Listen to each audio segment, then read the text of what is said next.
This is reality TV that works. Startups, made in Kansas City.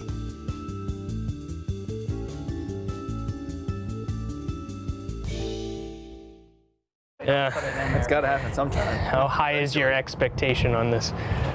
There's known issues with it. There are known issues. It's about an 8 or 9 on a scale of 100. All right. Here we go. We're in the middle of what's called the Crossroads area of Kansas City. We're at an incubator called the Think Big Incubator. CandyCam makes multimedia robotics products. So our first product is indicative of what we consider a line of products, and it's all about enabling videographers to make robotically stabilized shots that would be unattainable without, lots of expensive equipment and lots of people, now done in a sole fashion under computer control that they can pull out of a bag, and it's smart and it enables them to be the creative artists that they always intended to be. And really what that means is we're trying to create a new age of filmmaker equipment that's made for real filmmakers. You have a lot of complication today, and you have a lot of expensive equipment. And with the DSLR movement, the paradigm shifted. And so we realized that, hey, we want to be able to make real filmmaker gear for a real audience that's up and coming at an inexpensive cost. The current, poema, the way that we speak to each other, is in video. And so when these young videographers came to me and asked me to, create a stabilized platform, it became obvious that technology has changed. Now we can make things light enough, high enough resolution that you can fly a camera. You can scan the room basically with a pulsed radar, which is how we do it, so that you're not running into things. You're measuring the room, and all this can be done without the videographer having to set up his cameras. So CandyCam in and of itself is a mobile platform. It's suspended with 4 wires. And so what it does is it moves around the room, and you can script it with an iPad or an iPhone. And so that's something that's really, really powerful, and some of the shots you can get simply can't be accomplished with traditional equipment like some of the booms, some of the sliders, some of the rails. And so the CandyCam brings an interesting dynamic, and we're really, really excited about what artists are really going to come up with when they use one. When I was 19 years old, I got involved in a startup in Lawrence, Kansas that became kind of the curse of my life. I've been doing it ever since. The interesting thing is that I'm 53 years old. I've been doing this for 34 years, on and off with the same person. So my business partner in this current deal, my business partner and I are roughly the same age. MIT educated my partner. I tend to be a locally educated electrical engineer. And what happens is that in the process you get approached by young physicists, in one of our cases, or electrical engineers, or computer scientists. So before CandyCam, I actually had my own business, was a UX firm, UX standing for user experience. So we did a lot of cool illustration and web work and interface work. And one day I tried to make a photo shoot for Jeff. It was essentially trying to get some gears in assembly, because he's this old crazy man. He's got all this stuff. And so we were trying to do some kind of video montage. And what happened was we started to set up this thing. We didn't have the equipment we needed. And we rigged up this kind of Frankenstein cart for everything. And what happened was the video was all shaky. We had to try to fix it in post. It was all messed up. And so what we found is we really needed something like a CandyCam, and it just didn't exist at the time.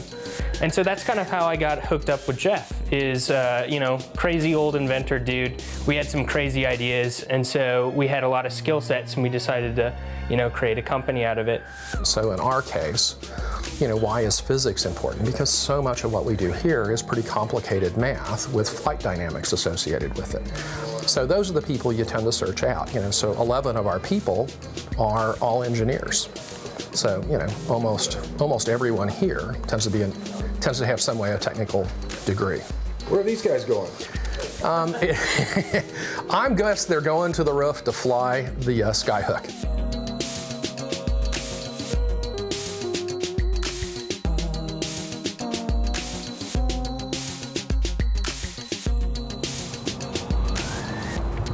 Look at that.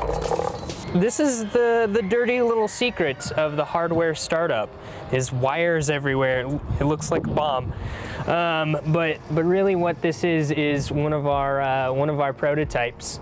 I've been impressed with what you guys have done, honestly. We've got 4 reels going now, so that's impressive. And so, yeah, this is the beginning of the new machine. We have a few more months in development, and then we can start getting some beta units out to, you know, some important folks and people who want to try it out.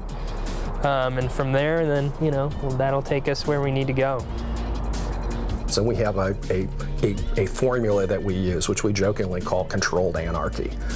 And control is really true for us. We probably run our shop with more discipline than almost any company I know of our size. We are very requirements driven, very design review driven, very backup driven with the way that we manage this incredibly complicated technology. You know, our device has, you know, over 10 microprocessors all communicating concurrently with each other. You can't do that and not use discipline. And the way we balance that so that you have fun while you're doing this crazy review process is that we create the anarchy. Even if you speak, if over the top in a meeting or are late to a meeting, you have to put money in the jar, and then, you know, there's kind of a kangaroo court of how much you're, you know, how much money you have to put in, what the money is spent on. We actually have something called the justice jar. If you're mean to someone, you have to put money in a jar, and that's how we take care of things. It's used for parties or whatever it is, so. And then what happens out of all that is, next thing you know, Nerf weapons start showing up.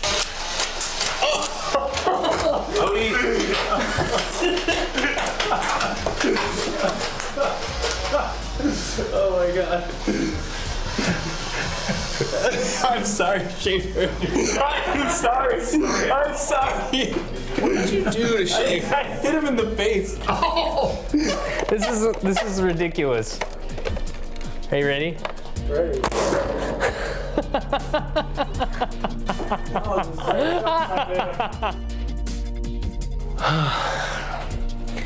Just another day at the office. San Francisco is great, and sure, there's a lot of opportunities, but with Kansas City, you see something that's really culturally shifting. You see something that's a grassroots or a groundswell of something new. You know, Kansas City's biggest asset is it's just such a livable city. It's a place that people want to live. It's a place you want to do a startup in. There's an energy about Kansas City that I like. You know, we have a very rich university environment in the city, and I think getting better. You know, having University of Kansas so close to UMKC, in our case, right down the street, are just huge because they're both, you know, very good institutions. You know, that's been the huge thing here. Education's a huge piece. Livability is a huge piece. Kansas City has the job of keeping people like me or other startups around and creating an environment where they start here. I think Kansas City is stepping it up to do more and more of that. I suppose that's why I really want to be a part of this Kansas City culture, is this boom in entrepreneurship and this boom in just innovation in general is something that I don't know if I could get that anywhere where you have established infrastructure and things like that. So it's kind of the wild, wild west in a way. I mean, you know, you jump in here and a lot of things aren't established. There's just huge, huge opportunity here. You just get to build fun things. I mean, that's kind of the fun of it, is we have this curiosity as children. It's very rare to see it really expressed when you're an adult. Our company is fueled by that creativity and that curiosity, and I think that's what drives innovation. I think that's what drives everything. Is money's great, but you know, what do you really want to do with your life?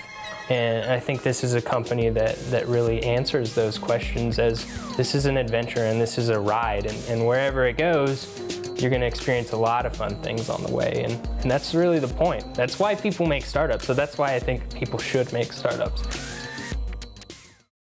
A co-production of KCPT and Outpost Worldwide, at home in Kansas City. Production, post, content.